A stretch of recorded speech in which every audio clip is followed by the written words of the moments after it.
Cette semaine à l'Assemblée nationale, comme vous avez pu le voir, énormément d'influenceurs, créateurs de contenu et certains éducateurs ont pu être auditionnés.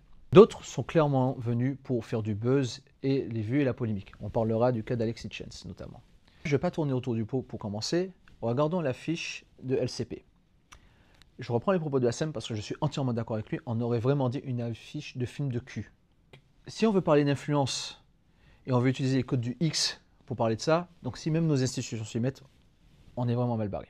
Maintenant, on va parler du fond, parce que TikTok, Instagram et YouTube ne sont plus juste des applications de divertissement, ce sont maintenant devenus des applications vecteurs de normes, de valeurs et de modèles, qu'on le veuille ou non. Aujourd'hui, il y a des jeunes qui construisent leur vision du monde sur des vidéos qui durent à peine 15 secondes. Et ce qu'ils voient ou entendent n'est pas toujours très joli. D'un côté, on a des mecs comme Hugo Décrypte ou Monsieur le Chat qui vulgarise l'actu, donne des clés de compréhension, d'apprentissage, chose qui est clean et utile, mais ça prouve qu'à travers les réseaux sociaux, on peut éduquer. Et après, on a d'autres profils comme Alexis Chance, qui a clairement une énorme influence sur les jeunes adultes et adolescents, qui s'amusent à normaliser certains comportements douteux et borderline.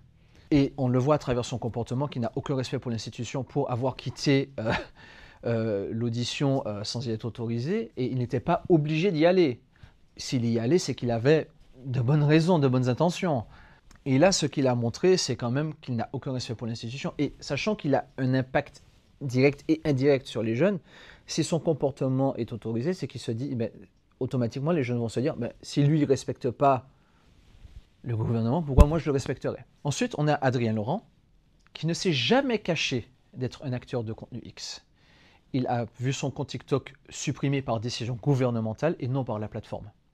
Alors, on peut débattre du fond et de la forme de ce qu'il parle sur les réseaux sociaux, mais il y a un cadre qui s'abat sur certains profils, tant que d'autres passent entre les mailles. On a des créatrices de contenu qui font ouvertement du contenu X, soft, qui, sans filtre, disent « Regarde, je gagne ma vie juste en montrant mes pieds, mon corps et en vendant l'eau de leur bain ». Et mieux encore, elles sont mises en avant par l'algorithme.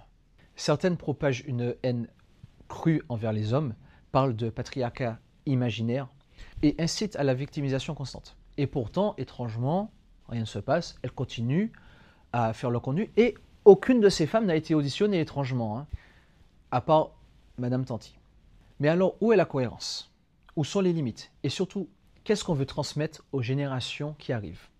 Je pense aujourd'hui qu'il est temps de redéfinir ce que ça veut dire influencer. Parce que influencer, ce n'est pas juste vendre un code promo ou poser torse nu. Influencer, c'est aussi modeler les esprits. Et si on n'a pas conscience de cela, alors on n'a rien à faire sur les plateformes. Et on va être clair, en 2025, TikTok est devenu un système d'éducation parallèle.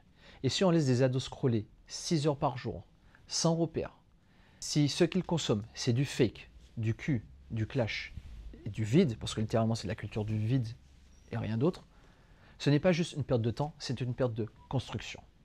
Pas vous ce que vous avez pensé de ces auditions. Moi personnellement, je pense que des gens qui mériteraient de passer à l'Assemblée nationale pour ce genre de choses mériteraient d'avoir leur place.